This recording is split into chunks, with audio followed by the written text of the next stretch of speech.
네, 안녕하세요. 토무룩입니다.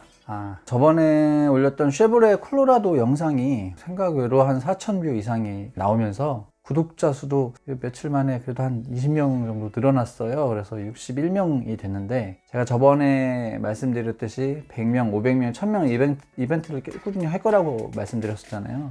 조금만 더 있으면은 100명 이벤트를 할 수 있을 것 같습니다. 상품을 먼저 좀 말씀드리자면 JBLab의 그 소형 블루투스 스피커거든요. 상품으로 할 건데, 이제 100명대는 요거고, 뭐 다음에 좀 더 좋은 거, 좀 더 좋은 거 이런 식으로 이제 하려고 계획 중이니까 구독 많이 눌러주시고요. 요거 이제 그 이벤트 할 때 영상으로 따로 또 말씀드리도록 하겠습니다. 이번 영상에서는 소나타 8세대 하이브리드 모델 출시 소식에 대해서 좀 말씀드려볼까 합니다. 독일은 디젤 기술을 많이 발전을 시켰고, 일본은 도요타를 중심으로 하이브리드 기술을 많이 발전을 시켰거든요. 올해 4월에 특허가 무상으로 풀렸다고는 하는데, 특허의 그 원천 기술들을 모두 도요타가 가지고 있었어요. 그러다 보니까 현대자동차는 이 특허 기술을 우회하는 방식으로 그 하이브리드 기술을 개발할 수밖에 없었고요. 그렇기 때문에 한계가 존재했었습니다. 글로벌 마켓에서는 뭐 지금도 마찬가지고 하이브리드 자동차는 현대자동차가 도요타 자동차한테 약간 밀린다는 그런 평을 듣고 있었거든요. 이런 가운데 지금 꽤 괜찮은 하이브리드 자동차가 이제 출시된 것 같아서 환영할 만한 일인 것 같고요. 이 자동차에 대해서 언급을 한번 해보려고 합니다. 소나타 8세대 하이브리드 자동차는 일반 모델에 비해서 디자인적인 그 차이는 크게 나지 않습니다. 그릴이 좀 바뀌었고요. 전용 리어 스포일러가 장착이 되는 등 약간의 차이만 두고 있습니다.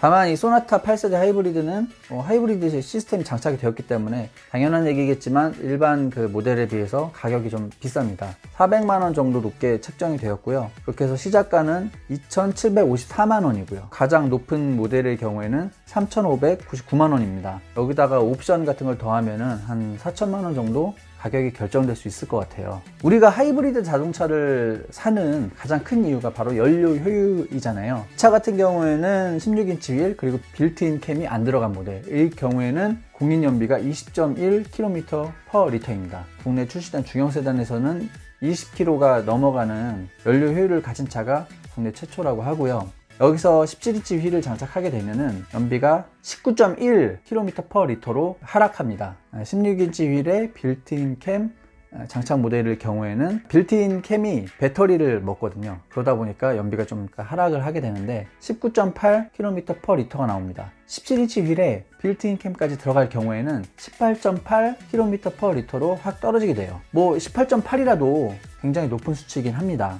이와 같은 수치는 현재 나와 있는 차량 중에 3위에 랭크될 정도로 굉장히 높은 연비라고 할 수 있겠는데요. 1위는 현대 아이오닉 1.6 GDI 플러그인 하이브리드 모델입니다. 공인연비는 28.3km/L에 달합니다. 굉장합니다. 그리고 2위는 도요타의 프리우스입니다. 22.4km/L라고 하더라고요. 이제 3위가 소나타 하이브리드입니다. 일반 모델 2리터 CBBL 일반 모델의 경우에 처음 등장했을 때 타본 사람들이 대부분 하는 소리가 차가 너무 굼뜨다, 차가 무거운 것 같다, 뭐 이런 얘기들이 많았어요. 그러다 보니까 이번 하이브리드 모델에는 2리터 GDI 엔진을 탑재했다고 하더라고요. 아무래도 그 초반 가속의 그 무거운 느낌을 좀 많이 없애기 위해서 이 같은 엔진을 장착한 것 같습니다. 이 GDI 엔진이 보통 보면은 마력이 좀 높거든요. 출력이 높게 나옵니다.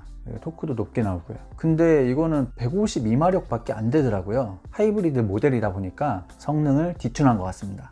아마 안정성을 위한 조치 같고요. 하이브리드 시스템 최고 출력은 195마력이기 때문에 엔진 자체의 마력이 조금 낮다고 하더라도 이 차를 끌기에는 충분한 복합 성능을 발휘하기 때문에 큰 문제가 없다고 생각하시면 되겠습니다. 195마력이면 준대용 정도 수준이니까 이 정도 차에서 괜찮습니다. 뭐 이 정도면 굼뜨단 느낌은 안 들 것 같아요. 소나타 8세대 하이브리드 모델에서 가장 특징적인 부분, 그리고 브랜드에서 가장 홍보를 하고 있는 부분이 바로 솔라 루프입니다.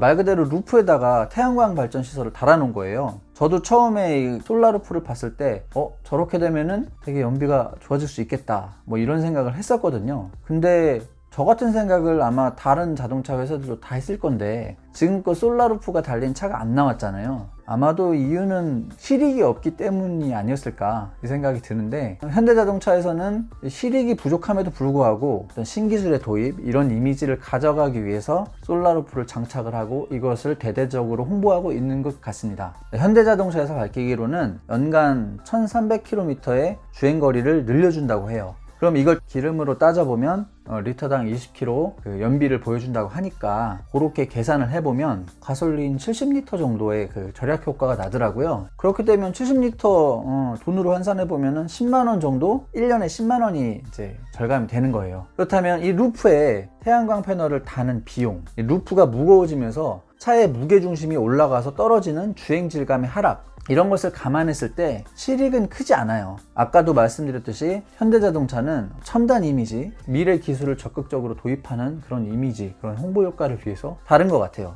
제가 생각하기에는 시기상조 아닌가 이런 생각이 좀 들어요. 결국 이거 설치 비용이 전부 차값에 포함되기 때문에 소비자가 부담을 하는 거거든요.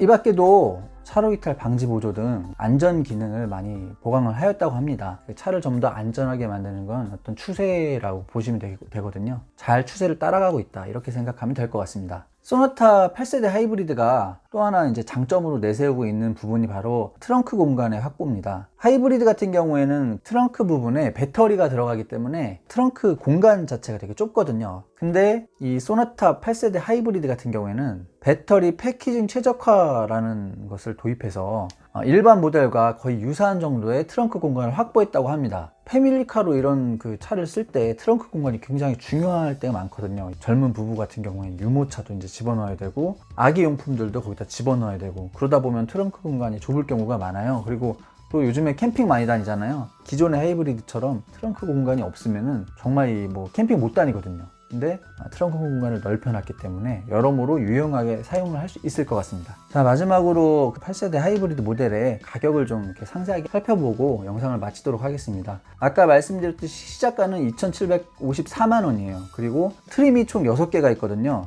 2,754만원, 고위의 등급이 프리미엄이고요. 2,961만원입니다. 그리고 그 위의 등급은 프리미엄 패밀리고요. 3,130만원입니다. 그 위의 등급은 프리미엄 밀레니얼이고요. 3,330만원입니다. 그리고 최고 트림이 인스퍼레이션인데 3,599만원입니다. 기존 모델처럼 이제 굼뜨다는 평은 더 이상 받지 않을 것 같고요. 하이브리드다 보니까 연료 효율은 훨씬 좋습니다. 다만 가격이 좀 400만원이나 비싸니까 좀 많이 비싼데, 이런 단점을 딛고서 소나타 8세대의 인기에 날개를 달아줄 수 있을지 지켜볼 만한 재미가 있을 것 같습니다. 영상은 이것으로 마치겠고요. 구독과 좋아요 많이 눌러주시고요. 감사합니다. 100명 이벤트 갑니다.